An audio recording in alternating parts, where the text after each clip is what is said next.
전능하사 천지를 만드신 하나님 아버지를 내가 믿사오며 그 외아들 우리 주 예수 그리스도를 믿사오니 이는 성령으로 잉태하사 동정녀 마리아에게 나시고 본디오 빌라도에게 고난을 받으사 십자가에 못 박혀 죽으시고 장사한 지 사흘 만에 죽은 자 가운데서 다시 살아나시며 하늘에 오르사 전능하신 하나님 우편에 앉아 계시다가 저리로서 산자와 죽은 자를 심판하러 오시리라. 성령을 믿사오며 거룩한 공예와 성도가 서로 교통하는 것과 죄를 사하여 주시는 것과 몸이 다시 사는 것과 영원히 사는 것을 믿사옵나이다. 아멘. 나의 기도하는 것보다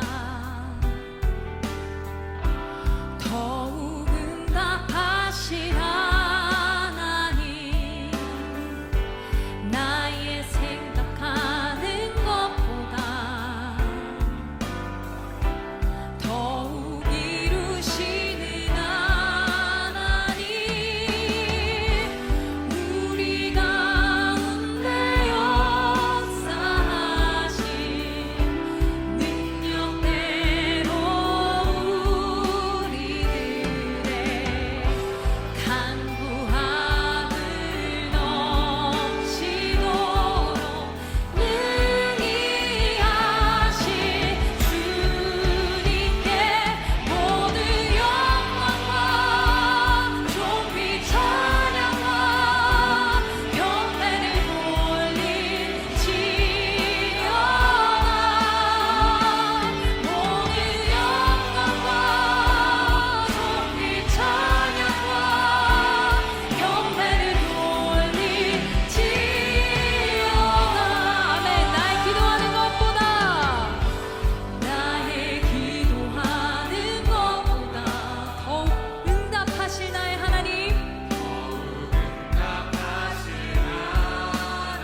내가 주의 법을 어찌 그리 사랑하는지요.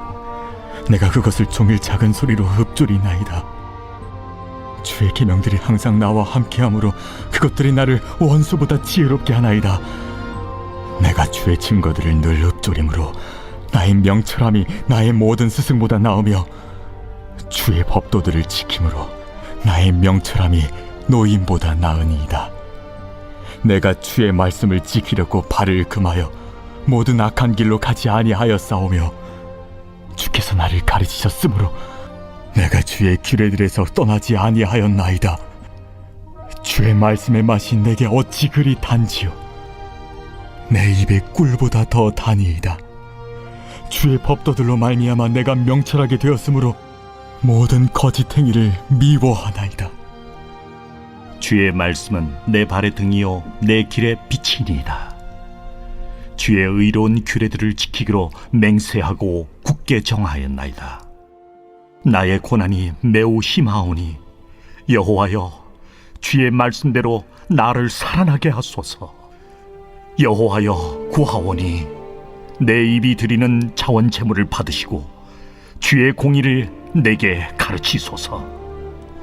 나의 생명이 항상 위기에 있사오나 나는 주의 법을 잊지 아니하나이다. 악인들이 나를 해하려고 올무를 놓았사오나 나는 주의 법도들에서 떠나지 아니하였나이다. 주의 증거들로 내가 영원히 나의 기업을 삼았사오니 이는 내 마음의 즐거움이 됨이니이다. 내가 주의 율례들을 영원히 행하려고 내 마음을 기울였나이다. 시편 119편 토라시, 계속해서 오늘은 97절에서 112절 두 단락을 살펴보도록 하겠습니다. 자, 하나님은 복의 근원이시고 또 하나님은 진리의 원천이십니다. 우리가 하나님을 추구한다는 것은 하나님의 복을 구하는 것이고 하나님의 진리를 구하는 것이죠. 복과 진리를 구해야 되는데 왜곡된 신앙은요, 진리는 외면한 채 복만, 하나님이 주시는 복만 구하는 거예요. 복만 쫓아가다 보면, 자, 귀신도 복을 주거든요. 무당도 복을 주거든요. 진리를 외면한 채 복만 쫓아가면 사업이 잘 되게 하고 건강하게 하고 자식이 잘 된다고 하면 결국 그렇게 되면 뭐 무당도 가서 숭배하게 되는 것이고 그렇게 되는 왜곡된 모습으로 갈 수 있습니다. 그렇기 때문에 우리는 복과 진리를 함께 추구해야 하는 것입니다. 내가 지금 진리를 추구하고 있는가? 진리를 사모하고 있는가? 복만 구하고 있는 것은 아닌가? 하나님을 믿는데 그냥 복 때문에 믿는 것은 아닌가? 우리의 신앙을 우리가 점검해 볼 필요가 있습니다. 자, 진리를 추구하는 신앙의 모습을 오늘 본문 97절이 잘 보여주고 있는데요. 내가 주의 법을 어찌 그리 사랑하는지요. 내가 그것을 종일 작은 소리로 읊조리나이다. 하나님의 율법을 사랑한다. 자, 이 표현이 이 토라시 시편 119편에서 총 10번이 나옵니다. 그래서 정말 복뿐만 아니라, 복만이 아니라 진리, 하나님의 말씀을 추구하고 말씀을 사랑하시는 저와 여러분 되시기를 주님의 이름으로 부탁드립니다. 자, 하나님의 말씀을 사랑하면 외롭지 않습니다. 인생 다 외롭잖아요. 짝꿍이 있든 없든 외롭게 되는 것이고, 젊었을 때는 뭐 혈기왕성하게 바쁘게 우리가 그렇게 생활하지만 이제 시간이 지나서 노년이 되고 은퇴를 하게 되면 외로움, 공허함이 찾아오게 되죠. 이 외로움, 이 모든 인생은 외로운데 하나님의 말씀을 사랑하는 자는 외롭지 않은 인생을 살 수 있습니다. 하나님의 말씀을 읽고 묵상하고 깨닫고 깨달은 진리대로 살아가는 이 능력을 가진 사람은 하나님의 말씀을 깊게 이해하고 하나님의 말씀을 깊게 묵상하고 그 속에서 깊은 진리의 깨달음의 기쁨을 누리고 그 진리대로 살아가는 이 능력을 가진 성도는, 성경의 말씀으로 깊게 들어갈 수 있는 이 능력을 가진 성도는, 말씀을 사랑하는 이 힘을 가진 성도는 결코 외롭지 않은 삶을 살 수 있습니다. 늘 말씀 속에서 말씀과 함께 거하는 말씀을 사랑하는, 말씀과 깊은 사랑을 나누는 외롭지 않은 삶을 살 수 있는 것이죠.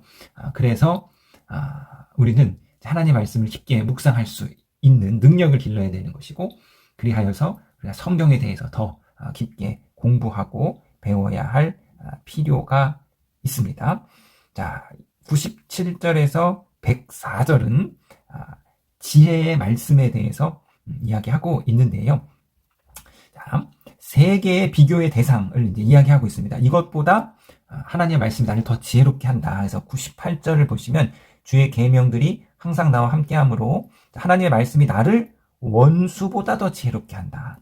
자, 99절에서는 나의 명철함이 나의 모든 스승보다 낫다. 하나님의 말씀이 스승보다 나를 명철하게 한다. 그다음에 100절에서는 나의 명철함이 노인보다 낫다. 하나님의 말씀이 나를 노인, 인생의 연륜이 깊은 그 노인보다도 더 통찰력 있게 만든다. 그래서 지혜의 근본, 지혜의 근원이 하나님이시기 때문에 하나님의 말씀을 통해서 세상보다 더 깊은 지혜를 깨달을 수 있다고 말하고 있습니다. 그래서 이 솔로몬이 하나님께 지혜를 구했는데요. 자, 세상이 추구하는 많은 학문이 있습니다. 뭐 과학도 있고, 뭐 의학도 있고, 법학도 있고, 여러 가지 이 학문이 있는데, 이 학문의 본질은 무엇입니까? 하나님이 만드신 이 창조 세계를 이해하고 그 창조 세계를 발전시키는 것이 학문의 본질이죠. 그래서 천문학이라는 건 뭐예요? 하나님이 만드신 이 천체와 우주를 인간의 지혜로 더 잘 이해하는 거죠. 의학, 하나님이 만드신 인간의 육신을 인간이 더 잘 이해하고 더 잘 관리하도록 하는 것이 바로 학문이니까. 인간의 모든 학문은 결국 하나님의 창조 세계를 더 깊고 더 풍성하게 이해하는 것이 학문의 본질입니다. 자, 그렇다면 하나님의 창조 세계를 가장 잘 알고 있는 사람은 당연히 창조 세계를 만드신 하나님이죠. 그러니까 우리는 하나님의 말씀인 성경을 통해서 이 창조 세계에 대한 더 깊은 이해를 가질 수 있습니다. 성경의 말씀을 통해서 하나님이 창조 세계를 이러한 어떤 법칙을 가지고, 이러한 식을 가지고, 이러한 방법으로 경영하고 운영하고 가시는구나 라는 지혜를 배울 수 있는데요. 자, 예를 들면 1800년대 후반에 미국의 해군 장교인 매슈 포테인 모리가 어느 날 자기 아들에게 성경을 좀 읽어달라 했는데요. 아들이 시편 8편의 말씀을 읽었는데, 시편 8편 8절에 공중의 새와 바다의 물고기가 바닷길에 다니는 것이나이다. 이 말씀을 읽으면서 이 모리가 바닷길이라는 것에 눈이 뜨였습니다. 당시에는 이제 이 지상에 대한 땅에 대한 지도는 있었으나 이 해상 지도가 없었던 때예요. 그래서 그가 바다에도 길이 있구나 깨달았어요. 그래서 하나님이 바다에 길을 만드셨다 하니 바닷길을 찾으러 가자.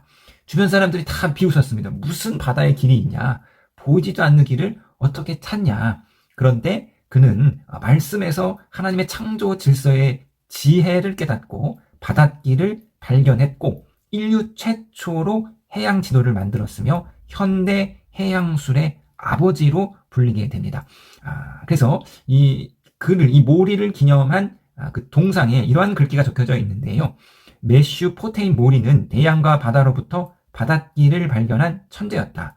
바다를 항해하는 모든 세대의 항해자들은 해도를 볼 때마다 당신을 생각하리라. 특히 성경 시편 8편 8절과 시편 107편 23절에서 24절이 그에게 영감을 주었음을 밝힌다.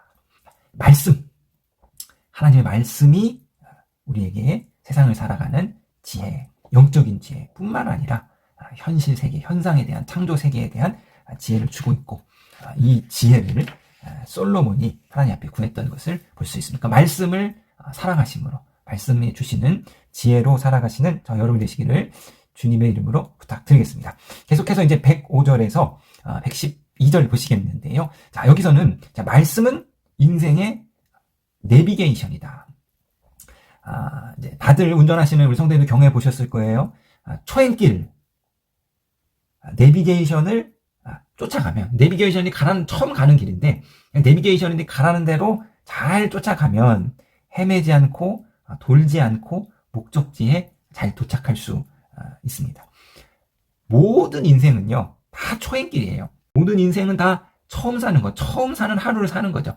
그렇기 때문에 우리 인생에는 내비게이션이 필요하다. 나침판이 필요하다는 거예요. 자, 이 이야기를 하고 있는데요. 105절 보겠습니다. 주의 말씀은 내 발의 등이요, 내 길의 빛이 나이다.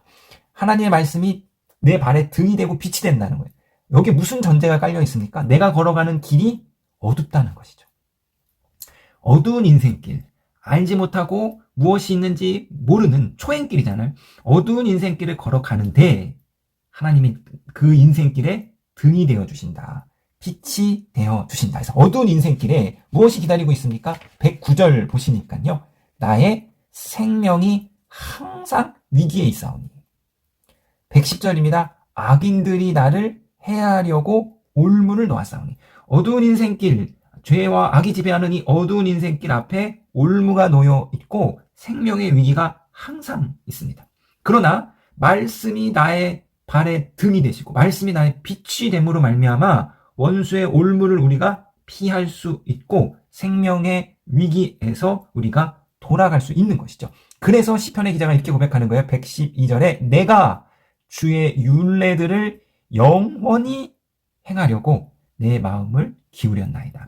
그러니까 하나님의 말씀을 부지런히 행하는 것이 인생을 헤매지 않고 목적지로 돌아가는 것이, 목적지로 가는 것이.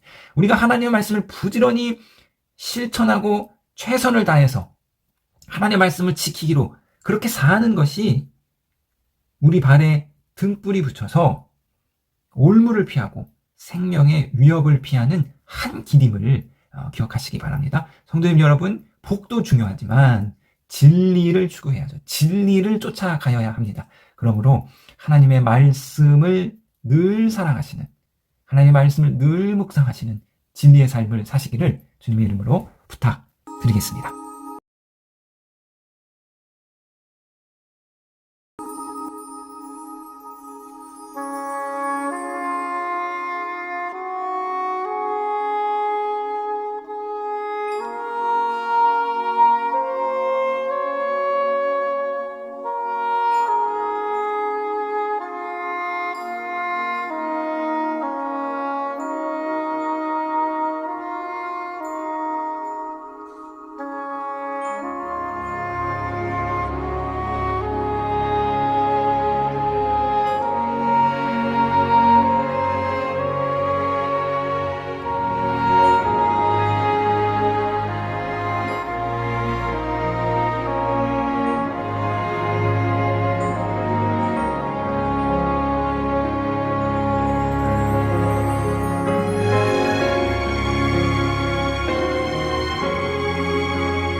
하늘에 계신 우리 아버지여, 이름이 거룩히 여김을 받으시오며 나라에 임하옵시며 뜻이 하늘에서 이룬 것 같이 땅에서도 이루어지이다.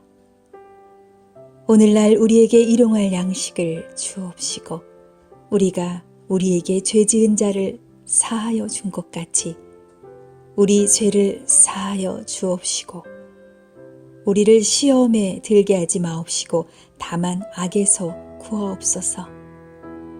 대개 나라와 권세와 영광이 아버지께 영원히 있사옵나이다. 아멘.